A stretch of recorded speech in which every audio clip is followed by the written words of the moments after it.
مرجع تقلیدی که به خاطر انتقاداتش از سیاست‌های نظام و رهبری حصر خونگی شد و در به منزلش جوش داده شد. کسی که به ولایت مطلقه فقیه و افزایش اختیارات رهبری اعتراض کرد و تو سال 88 تقلب تو انتخابات رو حروم اعلام کرد و گفت حکومتی که در انتخابات تقلب میکنه مشروعیت نداره و مراجع تقلید رو بابت سکوتشون تو وقایع 88 به خصوص قتل‌های بازداشتگاه کهریزک به شدت سرزنش کرد. توی این ویدیو درباره آیت الله منتظری، مبارز انقلابی و مرجع تقلید شیعه و بزرگترین منتقد نظام صحبت میکنیم.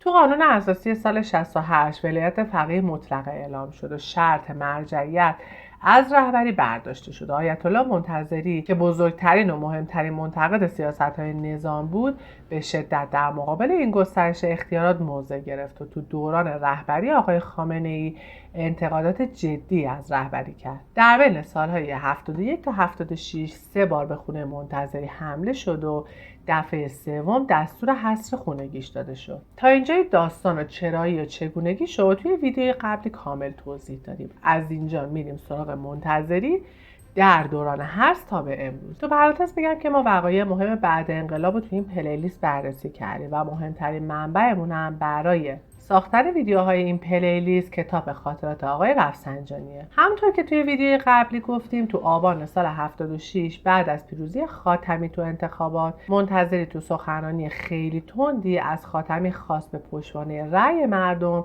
در مقابل رهبر بایسته و بعدش هم انتقاداتی درباره رسانه ملی و حکومت چماقی و غیره کرد که همین سخنرانیش باعث صدور دستور حصر خونگی شد. اما زندگی منتظری با حصر متوقف نشد و تو سال 77 وقتی داریوش و پروانه فروهر و چند تا نویسنده دیگه توسط عناصر وزارت اطلاعات کشته شدن، تلاش‌های زیادی برای بیرین نشون دادن داریوش فروهر شد و منتظری اطلاعیه‌ای تو دفاع از داریوش فروهر داد و ضمن تسلیت و محکوم کردن این قتل‌ها گفتش که در زمان شاه با فروهر تو زندان قزلقلعه بوده و شایعه غیر مذهبی بودن فروهر رو رد میکنه و میگه اتفاقا آدم مذهبی و متدینی هم بوده و از دولت میخواد که مسئله قتل زنجیره‌ای رو قویاً پیگیری کنه. بعدش هم به شدت از تفتیش عقاید مردم و شنودگذاری وزارت اطلاعات تو منزل مردم انتقاد میکنه و میگه که تجسس تو زندگی مردم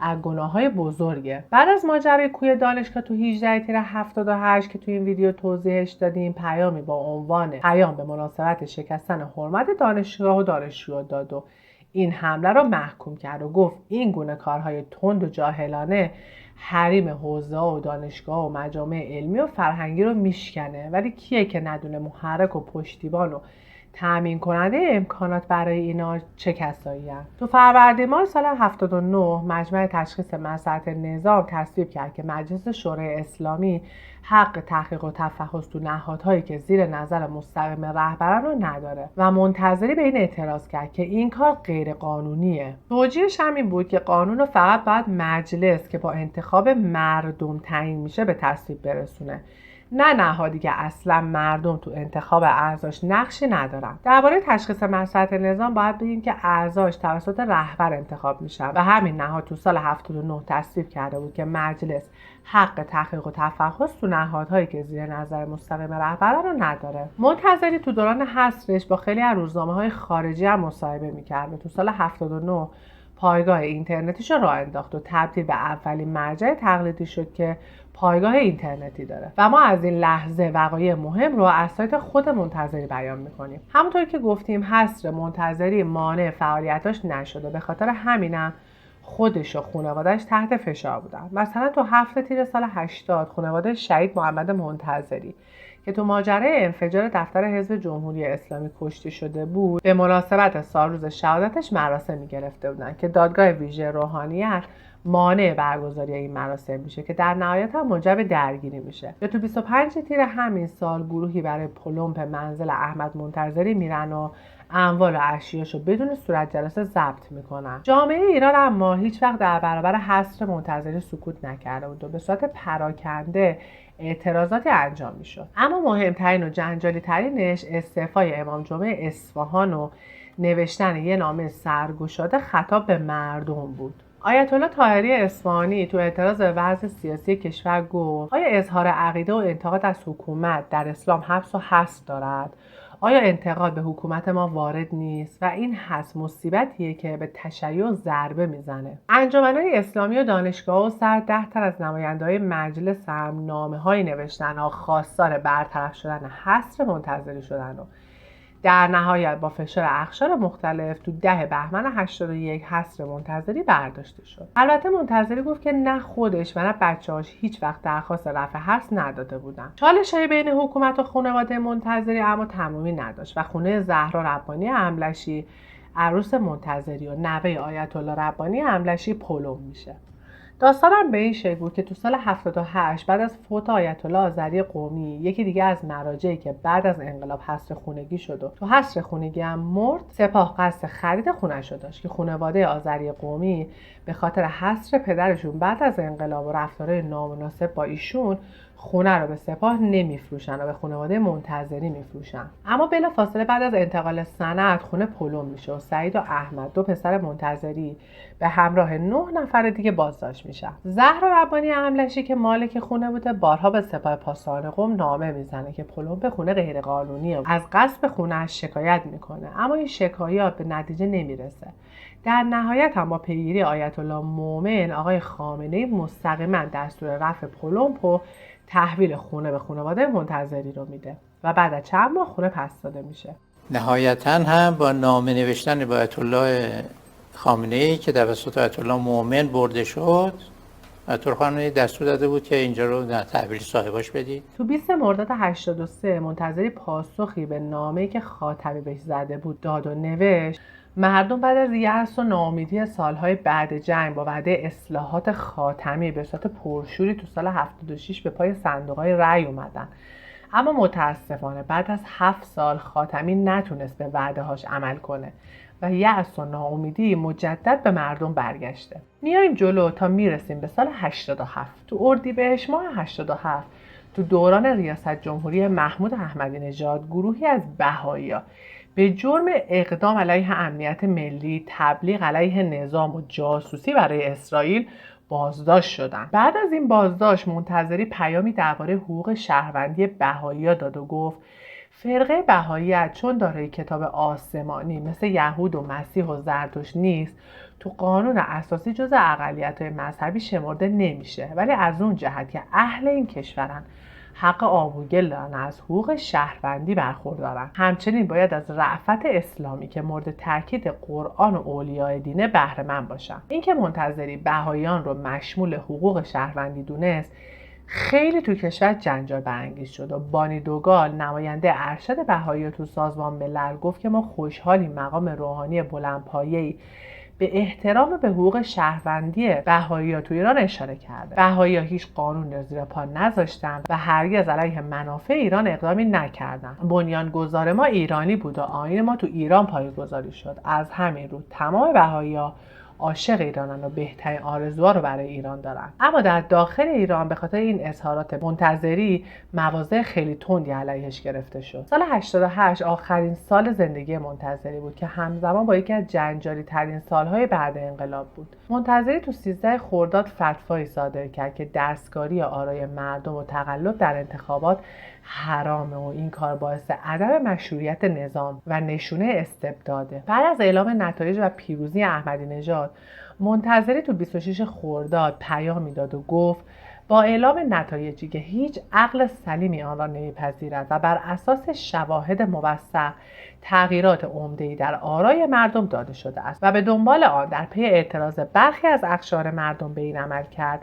در جلوی چشم همین مردم، در جلوی چشم جهانیان و در حضور دوربین خبرنگاران خارجی و داخلی به جان فرزندان این مردم مملکت افتاده و با شدت و خشونت کامل علیه زنان و مردان بی‌دفاع و دانشجویان عزیز برخورد کرده و آنها را سرکوب و مضروب و دستگیر نمودند و تاکید میکنه که مسئولان دین خودشون رو به دنیای دیگران نفروشن و از خشونت علیه مردم دست بردارن. بعد از ادامه درگیری‌ها دوباره تو سیتی پیامی داد که به خاطر این برخوردها و رفتارها در برابر مردم احساس شرمندگی میکنه و سیره نبوی و علوی به وضوح با رفتار حاکمای فعلی تفاوت داره. درگیری سال 88 روز به روز در حال بدتر شدن بود و اوجش هم ماجرای بازداشتگاه کهریزک بود که تو اون محسن روح‌الامیری، محمد کامرانی، امیر جوادی فر که تو 18 تیر 88 راهپیمایی جنبش سبز دستگیر شده بودن کشته شدن. ماجرای بازداشتگاه کهریزک که هنوزم عاملینش مثل سعید مرتضوی به سزای عملشون نرسیدن به حدی بغرنج بود که آقای خامنه‌ای دستور تعطیلیش رو داد و منتظری تو 14 شهریور نامه بسیار طولانی به مراجع نوشت و خواستار واکنش نسبت به این قضایا شد. این نامه و بقیه نامه‌های اعتراضی منتظری هم مثل گذشته ثمری نداشت و در نهایت آیت الله منتظری مرجع تقلید شیعه در 29 آذر سال 88 دار فانی رو ودا گفت. بعد فوت منتظری دفتر منتظری همچنان فعالیت‌های خودش رو ادامه میداد. البته همواره مورد اتهام بود و حتی مرگ منتظری هم مانع حملات به بیت و خانواده منتظری نشد. تلاش‌های زیادی برای تعطیلی دفتر منتظری شد و چندین بار احمد منتظری به دادگاه ویژه روحانیت قم به خاطر تعطیل نکردن دفتر منتظری احضار شد. احمد منتظری گفت که آیت الله منتظری مقلد داره و علاوه بر این نماینده 6 تا مرجع تقلید دیگه هم هست. وقتی احمد منتظری حاضر نشد دفتر آیت الله منتظری رو تعطیل کنه،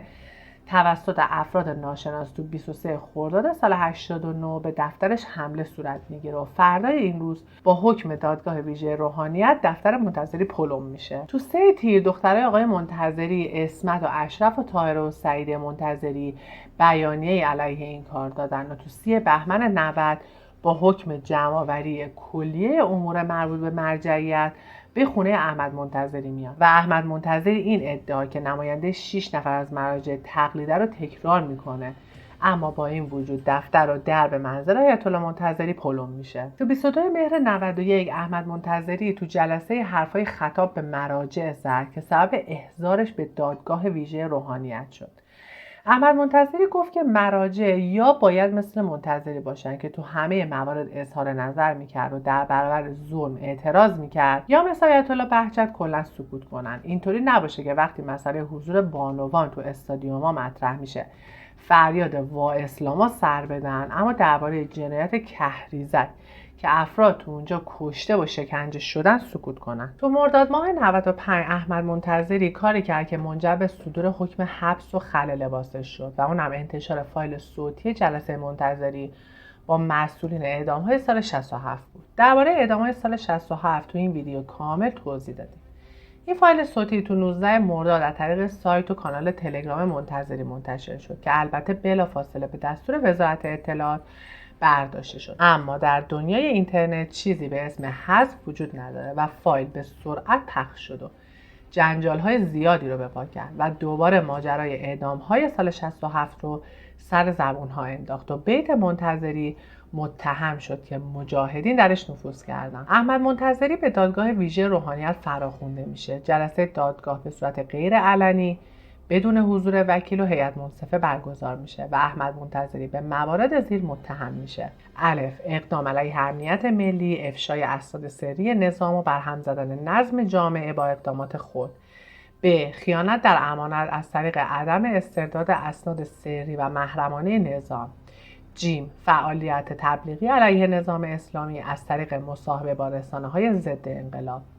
احمد منتظری در مجموع به 21 سال حبس تعزیری محکوم شد، اما با ملاحظاتی مثل شرایط سنی و خانواده شهید بودن و غیره به 6 سال کاهش پیدا کرد. همچنین به حکم دادگاه ویژه روحانیت خلع لباس شد و تو تاریخ 4 اسفند برای اجرای حکم بازداشت شد که اعتراضات زیادی به اجرای این حکم شد و دادگاه ویژه بعد از 30 ساعت مجبور به آزاد کردن احمد منتظری شد. علت پیاده نشدن حکم هم پیگیری آیت الله شبیری زنجانی بود. این بود ماجرای منتظری و جمهوری اسلامی که به درازای تاریخ انقلاب قدمت داره و هنوزم به اتمام نرسیده. منابع ما برای این ویدیو کتاب خاطرات منتظری، کتاب واقعیت‌ها و قضاوت‌ها و سایت آقای منتظریه که البته فیلتره. امیدوارم همگی تاریخ انقلاب که تاریخی پر از درس برای ماست رو بخونیم و سعی کنیم از تکرار دوباره اتفاقات ناخوشایند با آگاهی بیشترمون